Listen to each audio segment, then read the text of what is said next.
Good afternoon. What an honor to be with you here today. I appreciate so much you being here, and I appreciate that gracious introduction. I'm in this room a lot. We use it a lot. Different purposes. We had hundreds of students in here Tuesday night watching the debate together, and then had a panel just to respond to it. I trusted our panel more than I did the media to talk about what it meant. And it was just filled with, just the most wonderful students, so excited to be thinking about these things together. And I was in this room several months ago talking to 14 and 15-year-olds from all kinds of churches, and they had come here for a D3 camp. And they're louder than you are, I'll just tell you that. And they're a tougher crowd than you are. But they were sweet kids, Christian, young people sent for this camp. And so I was talking to them, and I mentioned the passage of time. And I said, I just want to tell you how time passes. And these kids are all looking, okay, what they're going to see. And I said, I want you to look at that portrait right there.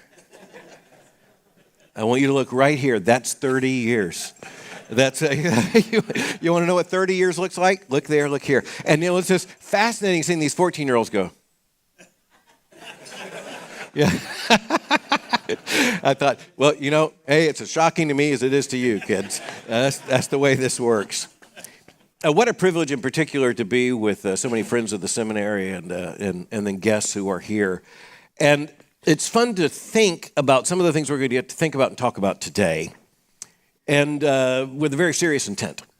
And that very serious intent is to wring out of an historical review of the American presidency some of the lessons of leadership that will be helpful to us, applicable, I hope, in our own context of leadership, but also particularly applicable as we think about the decision Americans are facing in the 2024 presidential election. So, I want to suggest that Americans think about leadership in cycles. The average American does not self-consciously think much about leadership, doesn't even much think about the kind of leader that should be put in place. But the cycles, not coincidentally, tend to follow American presidential elections. And so a lot of people don't think about leadership at any other time, think about leadership when it comes to a presidential election, because that's what such an election is all about. And the background to that is, I think, something that we're well reminded of. It's good for us to go back and wonder, once again, how did we get the American presidency? How in the world do we end up with a system of government with the separation of powers as we have in the United States under a constitutional system, and the development of a branch of government so strong? It is the executive branch, and it's headed by the nation's chief executive, who is simultaneously commander-in-chief of the armed forces. The story behind that, let's just remind ourselves, is really interesting. So, it's really interesting when the United States declares its independence from Great Britain. Because Great Britain has a chief executive who thinks of himself by the divine right of kings to be not only the King of England, but also the monarch over the British Empire, of which the United States is a part. George III was an executive. He was not an elected executive, but he was an executive. He was also not an autocrat. In the British system of government, there was a form of constitutional monarchy. By the time you get to the late 18th century, it was becoming a very well-established form. So the nation, England, and the British Empire had a monarch, but it also had in London a prime minister, because in London was seated Parliament. Now, the British monarchy is a unitary monarchy. That's going to become very crucial in a few moments, which is to say that even Parliament is not according to the British Constitution, which, by the way, remember, is not written. One of the great advances of the American constitutional system is our Constitution's a text. You can Google it. You Google the British Constitution, what you're most likely to get is Walter Bagehot's 19th century commentary on the British Constitution. That's the closest thing to a text, is a commentary on the text. It's like not having the Bible, but having a commentary on the Bible. Not a good system. But anyway, let's go back to Britain for a moment. You have a unitary monarch, so constitutionally, Parliament is not fully separate from the monarch. As a matter of fact, the Parliament is considered the crown in Parliament.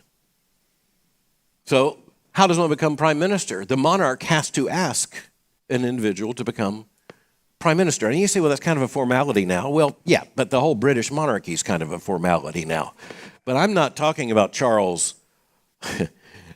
I'm not talking about Charles III. I'm talking about George III. It's a very different monarchy in that sense. The unitary sense is very important. But Britain's had prime ministers since 1721. So there's a head of state, but there's also a head of government. And so when you look at Britain, you have a head of state, you have a head of government. Those are two different individuals. Now, who's more powerful in that system? Well, I mean, after all, you have a monarch. But let me just say that when Queen Elizabeth II was the monarch and Margaret Thatcher was the prime minister, there is no doubt that the power was in Parliament. The power was named Margaret Thatcher. But this is where Bagehot, in describing the British constitutional system, by the way, if you are looking that up, it looks like it should be pronounced Bagehot. It's not. It's an anglicized French name, Bagehot, obviously. If it's obvious to you, I missed the point too. It's one of those things you say, well, I got to hear this said. But Bagehot described the distinction between the British roles as the dignified and the efficient. So the monarch's the dignified, but the head of government, the prime minister, is the efficient. Okay, just hold that thought for a moment. When the United States, when the colonies declared independence and thus they launched the Revolutionary War, as it has been known, I argue this is a different talk. I argue that it's not really appropriate to think of the American Revolution without having to qualify the word revolution, because in the American Revolution it was a revolt against a crown, but it was not a revolt against the entire order. Because arguably what the United States did was to improve the British order in the American constitutional system. Something recognized and acknowledged, for instance, by Winston Churchill in the 20th century. But hold that thought. The colonies operated by the Articles of Confederation. Under the system of government of the Articles of Confederation, there wasn't much government. There wasn't much system. There was no chief executive. That turned out to be an issue that not only made government inefficient in the United States under the Articles, it also made the military role very complicated. And the commander of the Continental Armies, George Washington, would later make very clear that the lack of a chief executive had threatened the ruin of the American Revolutionary Forces. He could not turn to one person as head of the government. There was no head of the government. He made very clear how bad it was. He said, quote, "No man perhaps has felt the bad effects of it," meaning the lack of a chief executive, more sensibly. "More than half of the perplexities I've experienced in the course of my command and almost the whole of the difficulties and distress of the army have their origin here." So that was written to Alexander Hamilton at a crucial point during the Federalist debates about whether or not there would be an executive branch, and if so, how should it be constituted. That debate turns out to be really crucial. When after the revolution was won, and there was a sense that this is a new nation now born, the Articles of Confederation were woefully inadequate. That government just was not going to hold the colonies together, nor was it going to be efficient. Now, there's more on the horizon here because there are external opportunities and there are external threats. It's hard for us to remember how fragile what we call the United States of America was just after it won liberty from the British Crown. It is because this is a very dangerous world. And remember how many European nations had been striving for command and possession of North American territories. Just consider what the British depended upon and the French observed, which was the coming of commerce as a North Atlantic trade between Europe and the United States of America in particular. And there was a lot of United States of America yet to become a part of the United States of America. The threats, internal and external, were great. Externally, there was also the understanding that the United States, as a new nation, desperately needed a way to relate to other nations. And there was just no strong government that could speak on behalf of the colonies, and it was implausible. So that's why we ended up with a constitutional convention. That's why we ended up with the energy behind the creation of the U.S. Constitution. Now, two parts of the Constitution were easy. And you know, Article 1 has to do with Congress. And it is very long and it's very detailed because people knew how legislative assemblies should be run, should be organized, even by the time you get to the late 18th century. So the legislative part's pretty well understood. It's Article 1, and it's very specific. You have two houses. You know, who came up with that? That would be called the British system, where you have the House of Commons and you have the House of Lords. And in the British system, House of Lords is, of course, an aristocracy. And so what's the Senate? The Senate's an elected aristocracy.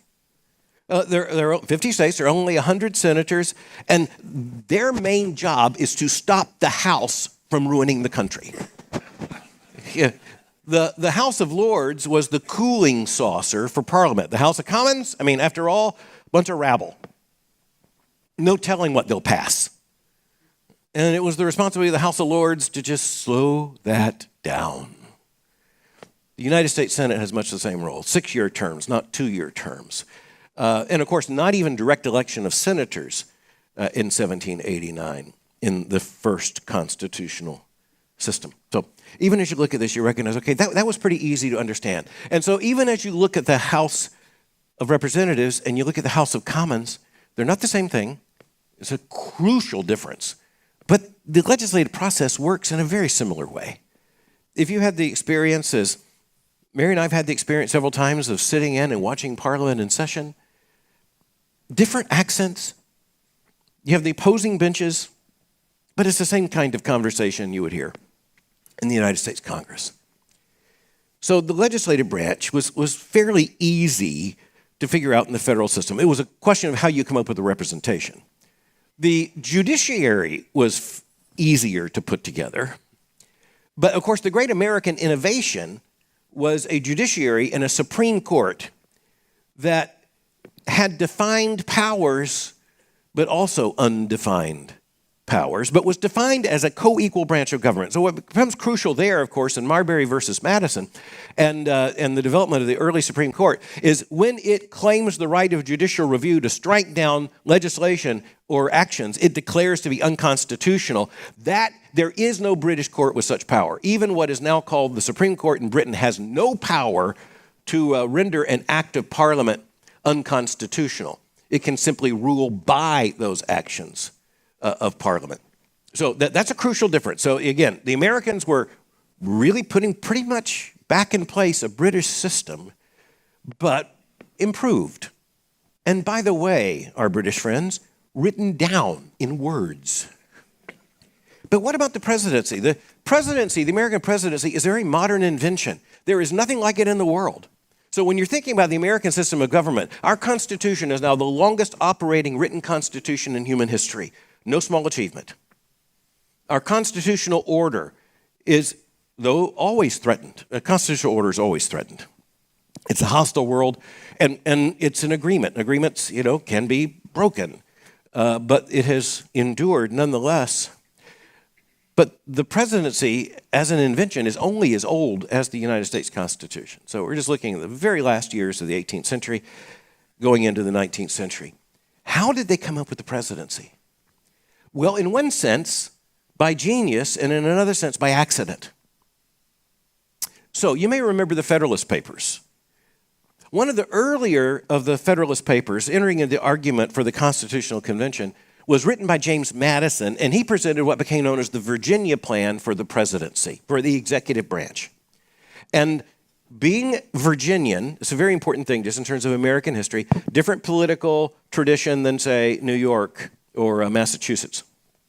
And the Virginia plan appeared to be the coming thing, the dominant plan. It was for a weak executive. The Virginia plan was for an executive basically to administer on behalf of Congress. It was not a unitary executive, as the British monarchy is a unitary monarchy or claims to be. It was a position that was, in one sense, more administrative. Now, there was to be a dignified diplomatic head of state function to this. But, you know, if you go to some countries today, such as if you were to go to Germany, there's a president of Germany. And what does he do? He takes nice pictures. I mean, he is the head of state. He has a nice residence. And he has some constitutional responsibility, but he has no constitutional power. It's the chancellor of Germany acting through the government, who is the head of government. And that's where all the power is. Well, something like that was envisioned in the Madison Plan. Conscribed responsibilities for a president. And why does that appear to be the coming thing? Why does that appear to be the natural way to go? It is because the last thing Americans want is a king. They just fought and shed blood for a revolution against a king. We don't need another king. And yet we sort of need a king. And that becomes the great tension. On the other side of James Madison and the Virginia plan is Alexander Hamilton. And in Federalist Papers 67 through 77, he articulates a strong executive. So my title today is Energy in the Executive, the American Presidency and the Lessons of Leadership. It was Hamilton's plan that won. Now, you can wonder, how in the world did that happen? Because a lot of this is not known to us. We have deliberations, we have proceedings, we have the writings of the Federalist Papers, but we don't have what's going on in the minds of those who were leading and participating in the Constitutional Convention. But it also became very clear, even as the Constitutional Convention was meeting, that even as the Constitutional Convention is meeting, you need a strong leader. Now, who became the strong leader for the most crucial portion of all of that? Well, the man who won the war as the general of the armies, and then at the moment of victory had retired to Mount Vernon. Okay, another little subplot here. Who are the heroes of the American revolutionaries? Okay, so that's an interesting question. Who are their heroes? Their heroes tend to be the heroes of classical antiquity. Why did they go to classical antiquity? Well, because it's the very origin and root of Western civilization. Yeah, but politically, it was a really savvy move. Because that means you jump over all the kings and emperors and idiots between now and then. You can go back and claim a classical tradition because they're not here to argue with you. You go to Washington, D.C., what is Washington, D.C.? It is a new Rome. And I don't mean that as in the Vatican. I mean that as in Roman, Greek, classical architecture. You go to the most strategic statues of George Washington, he's dressed like a Roman. He did not preside as president wearing robes, but he lives in history wearing robes. He was a new Cincinnatus, the famous Roman general who, having won the victory, went back to his farm. It's a model of humility. It's a model, actually, of Republican virtue. And George Washington embodied that Republican virtue. And thus, he was indispensable to try to bring the constitutional process together. And as you know, and you can figure out, the American presidency was designed around not just a set of ideas, it was developed around one person. Because everyone knew George Washington was going to be the first president. Article 2, the presidency, it's horrifyingly brief. Constitutionally, not enough is said about the presidency. Now, what's said is important, but constitutional scholars believe that what's said could be contradictory.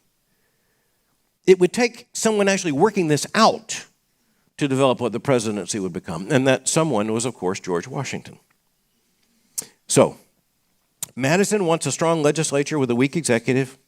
Hamilton's plan explicitly and honestly, he confessed, is modeled on the British monarchy.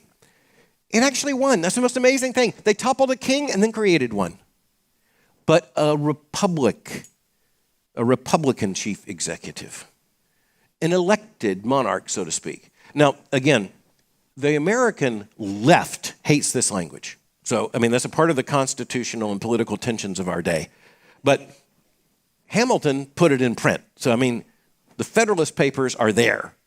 A unitary executive, energy in the executive. That's what Hamilton called for. He said, you know, it's not going to do. We're not going to be a nation if we don't have a president who can preside and a president who can act independently and not without the bounds of the Constitution, bound by the Constitution, but authorized by the Constitution. I mean, in military action, the American president as commander-in-chief has to put American military forces in action before Congress has the opportunity even to schedule a meeting.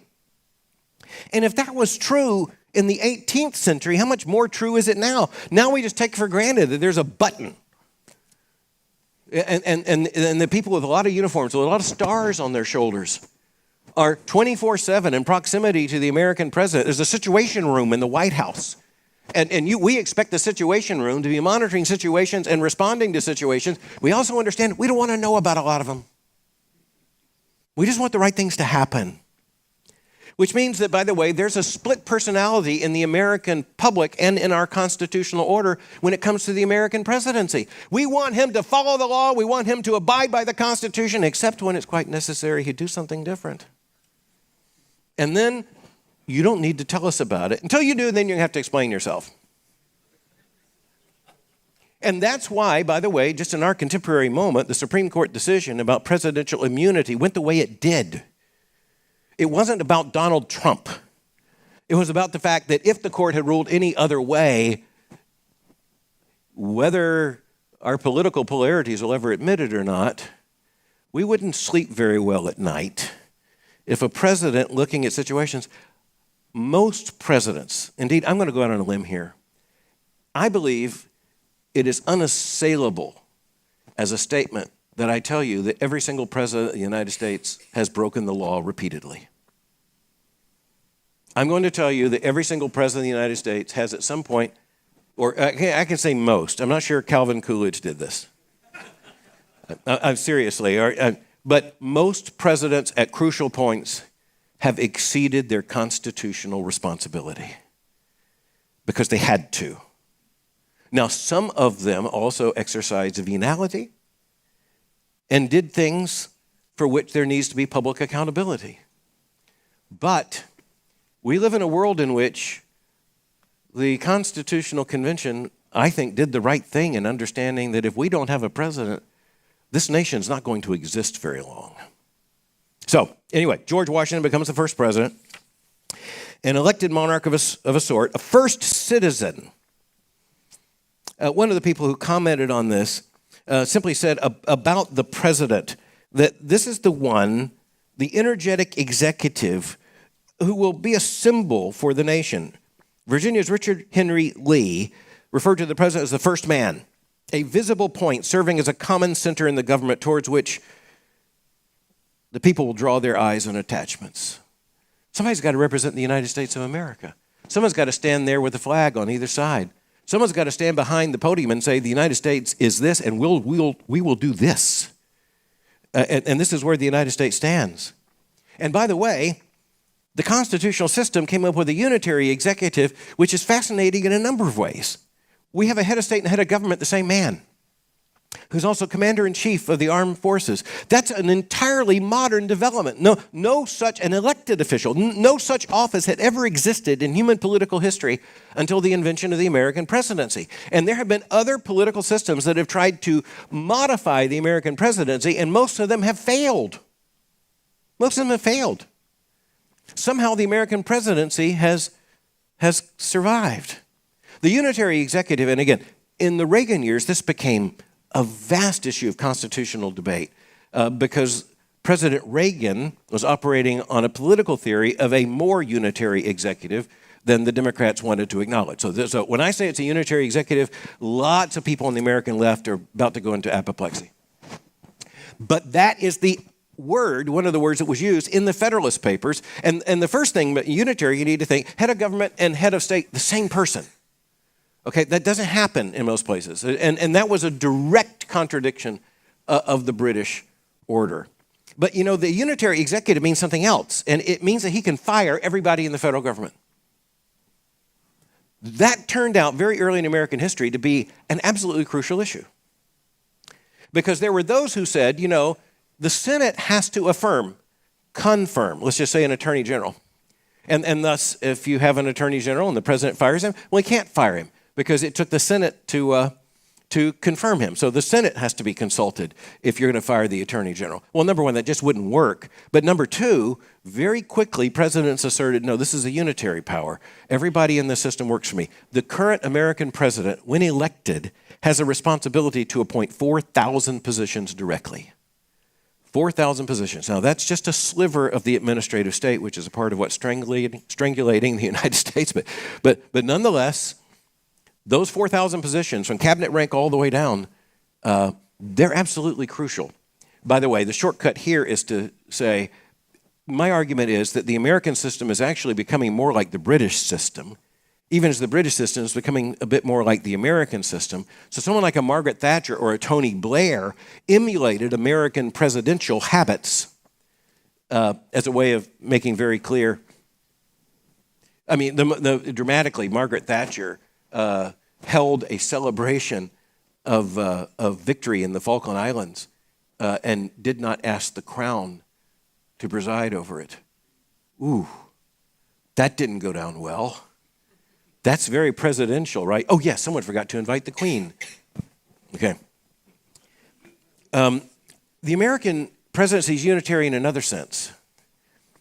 If you look at the state of Kentucky, and by the way, this is true of all 50 states, to some degree, there are executive roles independently elected by voters without reference to the governor.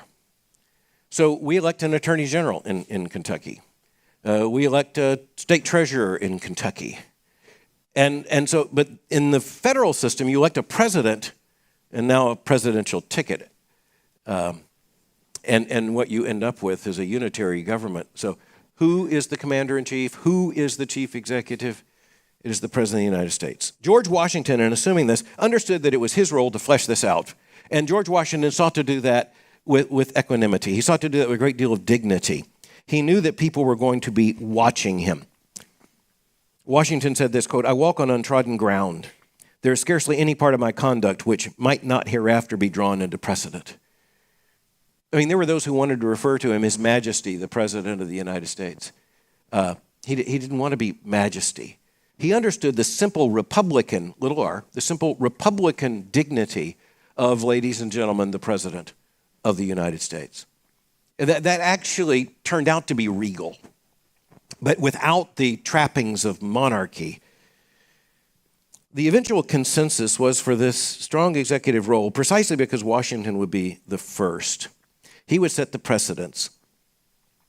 But it also nearly ended with George Washington in a very real sense. We don't think about how traumatic it was to the nation when George Washington declined to run for a third term. By the way, it was one of the precedents he set, violated only by Franklin Delano Roosevelt, and then corrected by the 22nd Amendment to make sure it couldn't happen again. Why did it almost end? It is because Washington is singular in American presidential history, not just because he's George Washington, not just because he was the first, but because he was a president without party. Okay, most Christians, even thinking about this in the United States and our system, don't recognize that we have a party system as well as a constitutional system. And most of the people I know, they think partisanship is a problem rather than an asset. And the parties are an obstacle rather than a means of action. In the American constitutional system, the only way the presidency could continue after George Washington, who was not partisan, and in his farewell address he said that the two great dangers to the United States were external treaties, he called them entangling alliances, and the rise of political parties. Well, by that time, Washington had long lost the argument because you have the development of political parties. Now, why is that crucial? Why is it crucial? It is because the British Parliament and the House of Commons, the Prime Minister has a majority, otherwise he or she will not be Prime Minister, so he can't or she can't fail to pass legislation. So just think about that for a moment. When you elect, when there is a new parliament elected in Britain, the majority always gets what the majority wants. So that's why it swings so much. You can have a Tory government, Conservative Party, then you have a Labour government, and so it can be radically different. The problem after Washington is that you could have a completely immobilized presidency because there's no natural constituency in Congress to do what he wants. So in that sense, partisanship, the development of parties in the United States, and the development of the president as basically the head of the party, that turns out to be absolutely crucial for presidents to be able to do anything. And so the strongest presidents are the presidents who have majorities of their own party in both houses, both chambers of the legislature. Because then he's almost like a monarch, or at least a head of government as you would have in Great Britain, where theoretically he can't lose. Okay, now more than we'd like to think, there has been such an alignment. And even in the 20th century, there has been such an alignment. When there's not such an alignment, then presidents are then not immobilized, but they are forced into a more necessary process of negotiation with Congress, defined in partisan terms. So I'm not saying that there is not a downside to the partisanship. I'm just telling you the only reason we have a presidency that survived is because of the development of our system of partisanship after George Washington. Because George Washington got things done because he's George Washington. No president after George Washington is in any position to win a congressional majority that way. All right, very quickly. The government changes a great deal. The presidency changes. It's a modern invention, but the modern age moves quickly. And so you have to fast forward to someone like Andrew Jackson. And so Andrew Jackson, as early as Jackson, you start having a president who basically says, I'm going to test the boundaries of this executive power. And so he is so bold as to have the Supreme Court rule some of his actions unconstitutional, and he says, how many troops they got?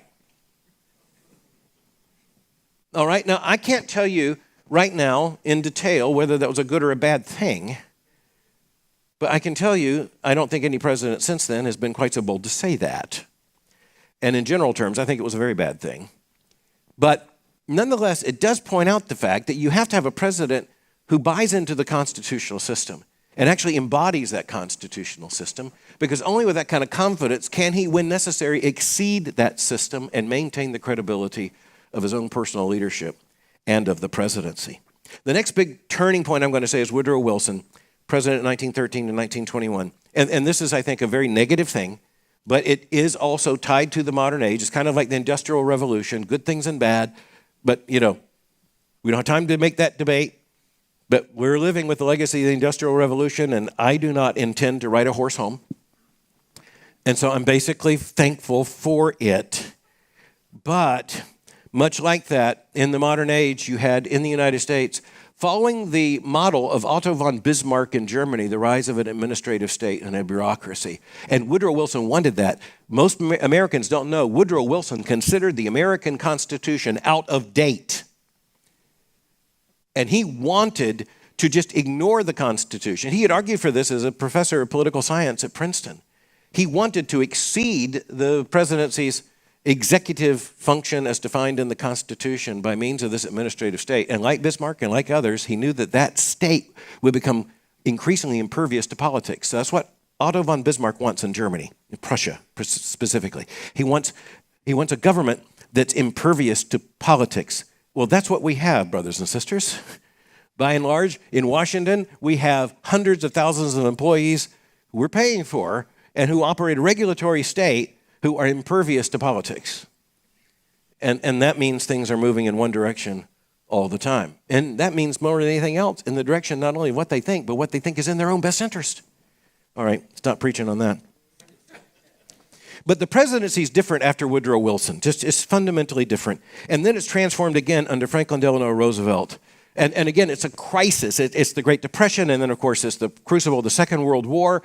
But FDR obviously tests the limits of the president's constitutional power. And we know he did this by, for instance, subverting the will of Congress. And thanks be to God, he subverted the will of Congress in helping to arm Britain during the time when Britain was basically facing the Nazis alone. And FDR, on the other hand, also, when the Supreme Court became an obstacle to him in the constitutional system, he sought to pack the court. And by the way, he failed and then succeeded. He failed in actually expanding the seats on the court, but he succeeded in intimidating the court so much that the court became rather docile and increasingly gave him what he wanted. The American presidency since then has had crises, but what we're looking at now is arguably a situation in which the American president has more power in 2024 than ever before, but simultaneously less influence. More power, but less influence. And a symbol of this is the fact that we have a sclerosis in Congress, which, by the way, is not exactly something that wasn't planned in the Constitutional Convention. In other words, we don't want an overly active Congress. Well, we've got a very unproductive Congress. And there's a part of me that says we should pray for Congress to be unproductive when you consider what they might call productive. But still, we do recognize that the power has shifted increasingly to 1600 Pennsylvania Avenue. The power's been transferred increasingly to the Oval Office. And it's hard to imagine how that's reversed. But the president has less influence than he's ever had before. When FDR spoke, for instance, in the crucible of the Depression and the Second World War, he spoke for the nation, and just about all Americans, those who liked him and those who didn't, said, well, that's America talking. There are very few American presidents who've been able to speak with any kind of credibility along those lines. Because, again, our political system has changed. You could blame all kinds of things for it. For one thing, familiarity is a huge problem. The American president used to have at least some of the assets of the British monarchy in a certain distance. But let's just say in 24/7 cable news, that's gone. And in social media, that's completely gone. There used to be a mystique about the presidency in which only years later would conversations get reported to an historian long after most people are dead. Now, it's on the internet by 11 o'clock at night. Or a Russian bot is saying that it was. In any event, the influence and the dignity of the office has been reduced, even as its power has increased. And by the way, the power increased at certain points. But one of the things we do need to note is that the power of the American presidency was acknowledged by all three branches of government, significantly amplified after September 11, 2001. There is just no doubt that the American presidency in many ways is far more powerful because of actions undertaken by George W. Bush in 2001 that Congress did not seek to obstruct, and the courts upheld. And so that again, is one of those things that you say, we didn't see that coming. Well, on the other side of that, the presidency is a different thing, right down to even how some decisions are made. I mean, presidents now are in the habit of handing down executive orders that even Franklin Delano Roosevelt would never have considered. It wouldn't have considered constitutional. Different times, different challenge. All right, 10 leadership lessons. I know, don't panic, they're fast. Yeah, I'm not going to be able to illustrate them like I would like. Number one, the necessity of unitary leadership. Here's a unitary in a different sense. What if we divided our government and said, okay, here we have a head of government who's going to be a head of state, but over here we're going to have a commander-in-chief. That won't work. We have a chairman of the Joint Chiefs. That's a fairly recent development. Basically, the shape started to take place during World War II, concretized after World War II. But you look at it and you recognize, no. The president has to be able to say to the Army, shoot. To the Air Force, go. And otherwise, we're doomed.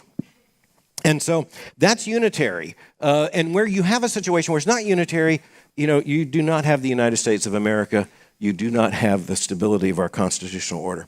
Secondly, the urgency of energy in the executive. That's what Hamilton was talking about. We need energy in the White House. And that's why we really look to presidents to initiate major historic legislation. The most important history-changing legislation needs to come from the White House sent to Congress. And that's much like what would happen in the British system, where the government makes proposals to Parliament. It's just different in the American sense. But the idea of the Virginians that the presidency would be reactive was rejected, and instead the president as active was adopted. Third, the merging of the man, thus far they have been all men, and the times. And you recognize that the presidents we don't talk about were kind of mismatched with their times. The presidents we do talk about absolutely matched with their times. And I would ascribe this, without apology, in so many ways, seen and unseen, to the providence of God. I'll mention just four: George Washington, Abraham Lincoln, Franklin Delano Roosevelt, and Ronald Reagan. Very different politics, but we cannot imagine those crucial periods of world history, whether it be the founding era, the period of the Civil War. The question is whether we'd be two nations or one, the challenge of the Great Depression and World War II, America's emerging global leadership, and then Ronald Reagan, the fact that he saw a way to end the Cold War that none of his advisors saw, and that he pursued it, and the Soviet Union is no more. You see, that was a man absolutely timed for maximum effectiveness, not only in the United States, but on the world stage at that time. The fourth is the fulcrum of crisis. And you know, this is Bill Clinton's pathetic statement that his presidency wouldn't be considered as great as it should be because there was no great world crisis to which he responded. That's kind of pathetic. I mean, how's that for narcissism writ large? But it's true. It's true. He's followed by George W. Bush. Had 9/11 happened when Bill Clinton was president, we'd be talking about a very different set of circumstances. And undoubtedly, given Clinton's complexities, this would just become a further part of the complexity. But, things happen when things happen. And who is sitting in the White House turns out to be determinative when things happen. The fulcrum of crisis is 4. 5 is the power of persuasion. And this is something very important to our constitutional system. Presidents have a power to persuade, and a bully pulpit, so to speak, to persuade that others don't have. The Speaker of the House can call a press conference and, C-SPAN shows up. The President of the United States calls a press conference and Radio Saudi Arabia shows up. I mean, everybody has to show up. And so it's a completely different thing. And so you can have a very powerful senator, but and he may be someone that everyone on the inside knows you got to talk about, and people on the outside know has influence. But the moment the president walks in the room, all the cameras, it's like this: head of state, head of government, commander-in-chief, singular voice for the American government at this time. You can at least seek to persuade. Most effective presidents have learned the leadership lesson that power is a part of the equation. Persuasion is a crucial part. 6, the president is leader of a party. Again, you can argue that's good or bad. I would argue that we would not have a presidency if it had not become effectively a way to lead a party, because otherwise presidents would have no natural constituency in the legislature, and that would be a disaster. And so there is no working constitutional system in which you have a head of government. Let's just say head of government. Let's forget the head of state for a moment. There is no working system in which the head of government has no constituency in the legislature. It just doesn't work. It worked for George Washington only because he was George Washington. No one else. 7th, the duality of presidential power. That's that unitary part, head of state and head of government. So here's the thing. Remember Bagehot, I mentioned the dignified and the efficient? Well, one of the things I've just at least tried to live by is that as a leader, kind of like the American presidency, but I don't mean that in any pretentious way. I mean everyone, even if you're squad leader in the 6th grade. Leadership comes down to some combination of the dignified and the efficient. And I think this is where a lot of younger leaders get the efficient part. They don't get the dignified part. And I think you look at politics right now, a part of the mess of American politics is we have a lot of younger legislators who, quite frankly, lack all the dignified part. And quite honestly, we've had some presidents who've not been at all good in the stewardship of the dignified part. And let me tell you what a pastor told me one time. He was one of my pastors, our pastor. His name was Robert Leonard Smith, First Baptist Church, Pompano Beach. And he taught me a lot. One of the things he told me was, you must always act in front of the congregation in such a way that when their son dies in an auto accident, you show up as the same person they know in every other setting. That's a part of the dignity of an American president. It's a part of the dignity of leadership. It doesn't mean pretentiousness. It does mean a self-consciousness. The president in the bully pulpit, I've mentioned communication. The best presidents have been master communicators. That goes all the way back to Washington. And here's the thing. Sometimes the best communicators are the less personally revealing. So George Washington is still an enigma. I mean, even those closest to him, he's still an enigma. This is something else people don't recognize. Ronald Reagan, the great communicator, was a personal enigma. There are people who worked for him for 30 years who say, I don't think I really know him. It is because he reserved that internal life to himself and, obviously to Nancy. And so, in other words, this is just an interesting duality that goes on here. The presidency and its expanding powers, again, more power, less influence. The president and the judgment of history. Who are great presidents? It's really interesting that that list changes all the time. Presidents go up and presidents go down. Reagan's been coming up, and Harry Truman's been going down. So, this is just the way things sometimes work. Just very quickly, in these ranking controversies, there's basically an agreement on 3 great presidents. And this is pretty much bipartisan. By great, this doesn't mean you agree with them. It's just you recognize they were transformative. That'd be George Washington, Abraham Lincoln, and Franklin Delano Roosevelt. Just about all historians, and I say, again, on the right and on the left, will say, well, for good or for ill, all 3 of those were absolutely necessary. Without all 3 of those, you just can't tell the story of America at crucial points. And by the way, in 3 different centuries. So you look at that, you say, well, that's interesting. So I would add Ronald Reagan to that list. But I'd have to put a footnote. In other words, Ronald Reagan didn't have the same kind of function as a George Washington and Abraham Lincoln and a Franklin Delano Roosevelt. But he oddly saw himself as in continuity, even with FDR, in terms of presidential leadership. And that's one of the reasons why, FDR, in the middle of the Depression and all the rest, was able to smile before the American people. And Ronald Reagan understood the necessity of doing the very same thing. The last presidential debate, as it was called, shows the limitations of not smiling. The American people are horrified by the complete lack of a smile. Okay, who are the worst presidents? Nathan Miller wrote a book years ago entitled Star-Spangled Men, in which he offered the worst presidents in American history. I think he's generally right. Jimmy Carter, William Howard Taft, Benjamin Harrison, Calvin Coolidge, Ulysses S. Grant, Andrew Jackson, Franklin Pierce, James Buchanan, Warren Gamaliel Harding, and then he puts Richard Milhouse Nixon. You have to put an asterisk in Nixon. Nixon was one of the most effective presidents of the 20th century. But of course, in moral terms, with Watergate and all the rest, he destroyed himself, again, becoming a Greek tragedy. He starts with Jimmy Carter.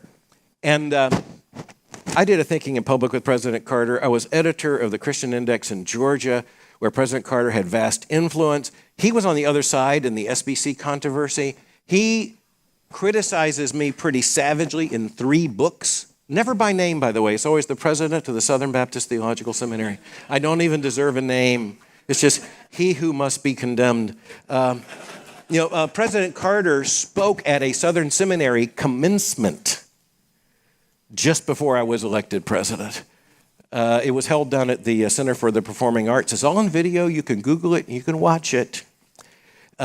President Carter, I'm just going to say, we're very different people. I will also say that he did agree to do the Thinking in Public with me, and again, you can find that on the website.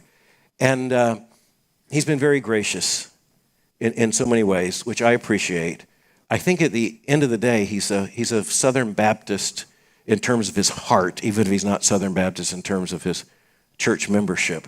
And I actually received, I should say, a message from him with greeting one day out of the blue, and just very, very kind. In terms of being a president, Jimmy Carter was a different kind of model of leadership, and frankly, not one that many other presidents are going to say they're going to follow. But there's some great leadership lessons, and so I just want you to know I'm saying this in a way that's critical, but not without affection and respect. I hope that's heard. But when President Carter was Governor Carter, he had a family meal in the governor's mansion in Atlanta, and he announced that he was going to run for president. And his mother asked, "President of what?" And I mean, it's just, thanks, Mom. But give the man credit. He won the Democratic nomination and he won the White House. My favorite thing about Jimmy Carter and leadership is and again, I'm saying this just because there are assets and liabilities, but between the time that Jimmy Carter was elected in November of 1976 and took office, remember he had been in the nuclear service, a graduate of Annapolis, and he'd been a naval officer. He had served under Hyman Rickover in the nuclear navy. And so people are just trying to figure out, who is this who's just been elected president? So they went and tried to find some people. They found someone who had taught him and commanded him. And they said, we want to talk about Jimmy Carter and leadership. Now, this is worth hearing. I want you to trust me on this. And I don't mean this just at President Carter's expense. You're going to remember this. It's good for all of us. And the reporter said, what do you think about when you think about Jimmy Carter and leadership? What kind of leader is he? And he said, well, when I teach leadership at Annapolis, I say there are two kinds of leaders. There are forest men and there are tree men. There are leaders who see the forest and there are leaders who see the trees. And the reporter said, well, then you're telling me that Jimmy Carter is a tree man. He said, good Lord, Jimmy Carter is a leaf man. What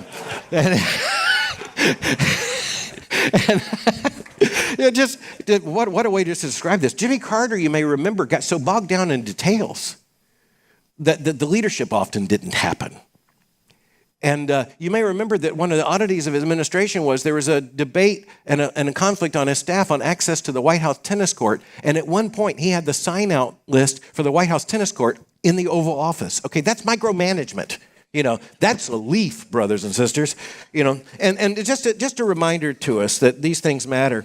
Calvin Coolidge reminds us that you can go down in history as famous for not doing anything. Okay, not only that, Calvin Coolidge would be the proudest man on planet Earth to be known that we're talking about him not doing anything. I would say that there are ways in which Calvin Coolidge reminds us of a kind of a traditional conservatism that's very hard to find these days. But it's also true the American government is very different. The American challenge now is very different. I love reading about all these men. I love reading about the presidency. I feel like, over time you get to know these people. My favorite lines about Calvin Coolidge are these. At one point, a major British diplomat left the the president's office in the White House at that point, and walked past one of the president's aides and said, he didn't say anything. And the aide said, President Coolidge can be silent in 5 languages. Yeah, evidently even more. And one of them's English. And then, of course, Herbert Hoover, he remembered a conversation he had when he took the presidency from Calvin Coolidge. And Calvin Coolidge told him quite seriously this advice. He said, if you keep dead still, they will run down in 3 or 4 minutes. Meaning people come in the office, just don't say anything. 3 or 4 minutes later, they just kind of, never mind, and walk out, which is what Calvin Coolidge wanted. Okay. I just want you to know your friend right now is named Mary Mohler because I looked at her face and she looked at the clock and that's a gift. That's a gift. I saw it. Okay. It's a gift. She's looking out for you. Yeah. There's so many other things I'd love to talk about here. The verdict of history just reminds us that you can be great when you leave office and be put on the bad list 20 years later. And nothing's changed in what you did. But the way leadership is interpreted is, it's open to reinterpretation all the time. And sometimes it's on the basis of new information. I mean, we know a lot more. For one thing, presidential papers become unsealed. Historians have the opportunity to deal with them. I think the most fascinating illustration of all this is Lyndon Baines Johnson, the activist president, needless to say. Robert Caro's magisterial biography. I'm just praying he lives long enough to write that last volume.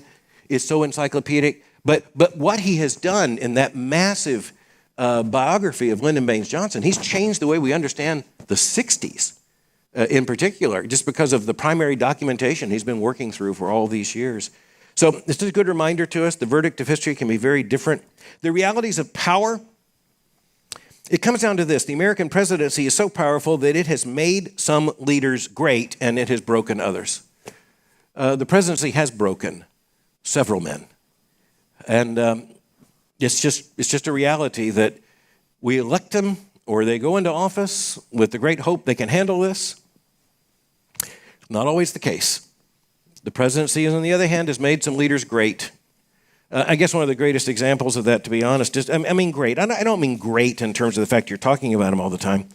But, just think about, for example, what happened when you had the death of a president in Garfield, assassinated. 4 presidents have been assassinated, 4 have died in office. But when you had President Garfield assassinated and Chester Arthur, his vice president, who was probably engaged with organized crime. I mean that. I mean, Tammany Hall, just the whole New York system. I mean, people were afraid of what would happen when Chester Arthur got anywhere close to the White House. President Garfield's assassinated. Chester Arthur becomes president. What's Chester Arthur remembered for now?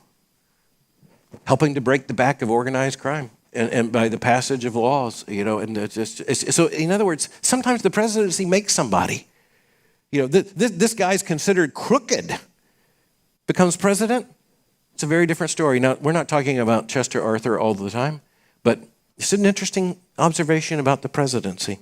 On the other hand, it has broken several as well.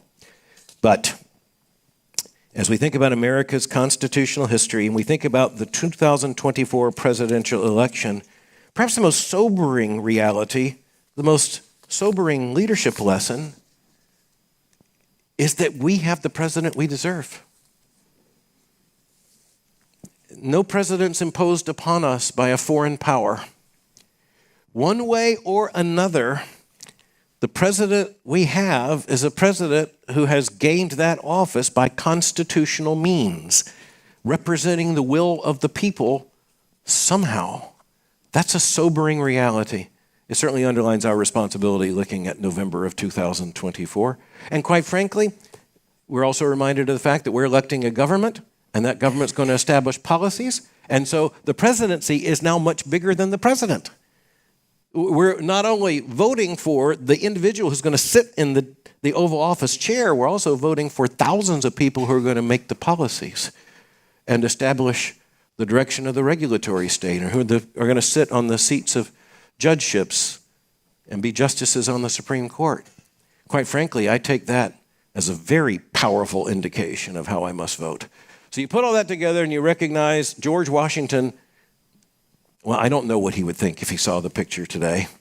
And given his reputation for stoicism and a completely expressionless face, if we were to tell him, we probably would know what he's thinking. But I do want to tell you, I go back, and I'm glad Alexander Hamilton won that argument. I'm glad we have the constitutional system we have. And when Americans say, "Hail to the chief," it still means something that doesn't mean anything anywhere else in the world that is the same. Thank you so much for your attention. Let's pray for our nation at this time. And I have one final word for you. But again, thank you for coming.